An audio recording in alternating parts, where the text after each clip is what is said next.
now. Yeah. And also one thing that, I'm happy you mentioned sport. One thing we've failed to forget is this.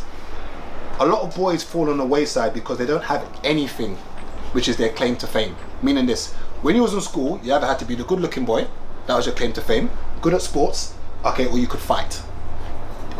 We didn't even put education as one of those.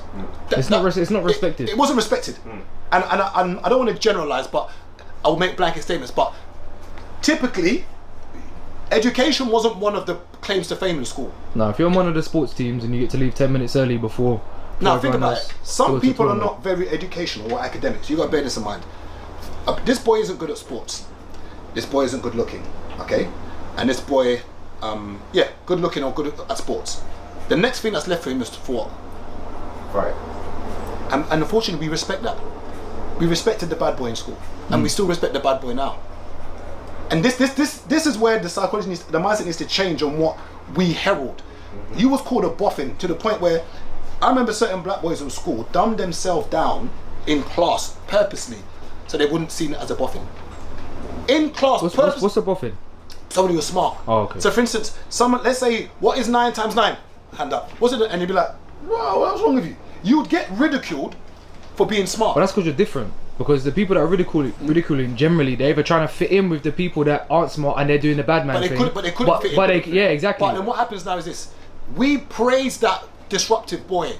That disruptive boy in school is praised. He's the guy. Do we praise him or do we fear him? Okay, you think of you think of most of the it boys. Your era's a bit, I don't know if it's still the same with us, but you look at our era. Most of the it boys are the guys who were the guys in school. They were disruptive. Yeah. Or you was good at sports. Yeah. Or you was good looking. It was good at sports and disruptive. You had to be one or the other. It was either you was the fastest boy in school, so you got your props for that. That was your claim to fame. Yeah. But unfortunately, these young boys, their claim to fame is gang, and we respect gang. That's they can walk into a rave. Back in the day, we used to go house parties. Back in the day, it was the bad boys with the biker jackets, with the helmets on their heads. They was the ones you respected and rated. Unfortunately, you didn't respect the guy who wanted to be a doctor or an engineer. Was it respect though? Because like, you know, like fair respect, whichever way you want to put it. But because you got to have one or the other to be the guy. Yeah, but whatever you want to call it, fair respect. Yeah. That person had their claim to fame. Of course. That name rang bells.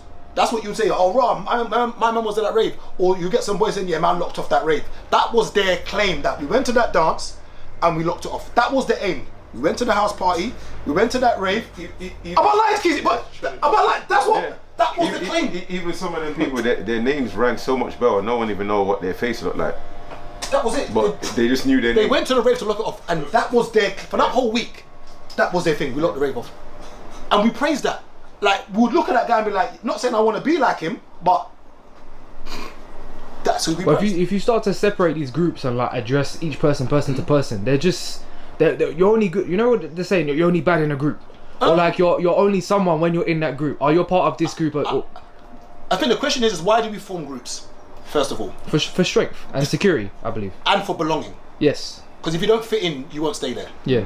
It's belonging. We all want to, whether you like it or not, we all want to be part of something. I've only ever felt that from sports teams. Yeah, but that's where you fit in. When I've competed. We all want to be part of something. Like, for instance, I met Chizo maybe about, 12, 13 years ago. Nothing was 2009. No, 08, 09. Nah. When I used to work in Thingy.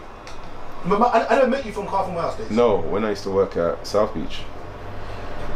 Yeah, when was that? 08, 09. Okay, but I'd met him on social media prior to meeting him.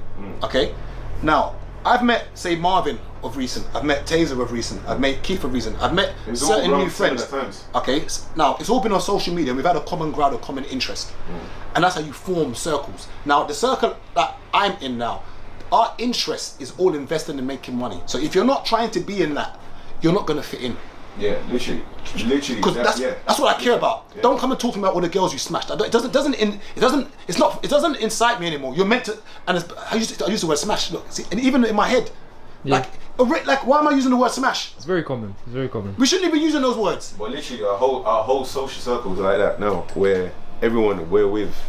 If you're not in that mind frame of making money, I don't want to hear it. Like. But it wasn't 20 years ago. Huh? It wasn't 20 years ago. No, it wasn't. So you kind of developed. It was a different form of it. It was raves or promoting. It was. Yeah. Remember, your friends then was all part of that event. What's the double? Yeah, so I had an event called Double Pleasure. Double Pleasure, yeah. So it was me, Patman, Pierre, your cousin, Darkchild, and Slicknick. So we had like our promotion team and all of that. That we used to make money together, do raves and other things, but that got locked off because some boy ran into the dance with a fake gun to try and scare someone.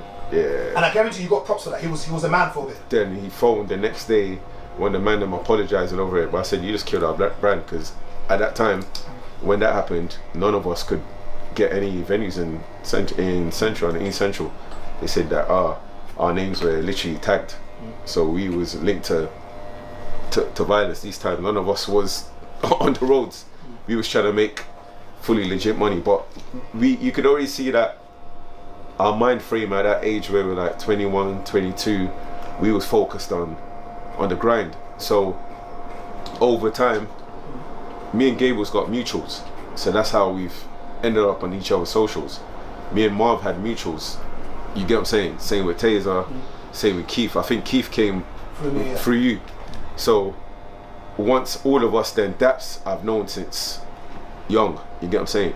So once all of us kind of realized we all think similar, we all want the same thing, progression, we just gravitated out of our original groups to our, you know what I mean? We're still part of our original friend circles, that's never gonna go, but the group that we're in and the way we think, it's like if you're not talking about, and fitting in, and that's where a lot of these young boys are. They just want to fit in. They want to belong to a group, and unfortunately, the groups that we want to fit into when we're younger tend to be bad. And this is not a black people issue. This is in general. People form groups. Whether the group is great or bad is a different conversation. And onto the mindset is changed on what being cool is.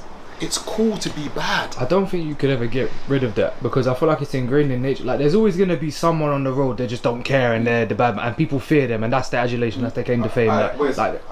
We could even give you an example. Someone us three know. Yeah. Kids knows the person as well. In school, he was the smartest kid in the whole borough and probably most of London. Then by the time year 11 come, he was on the same trajectory.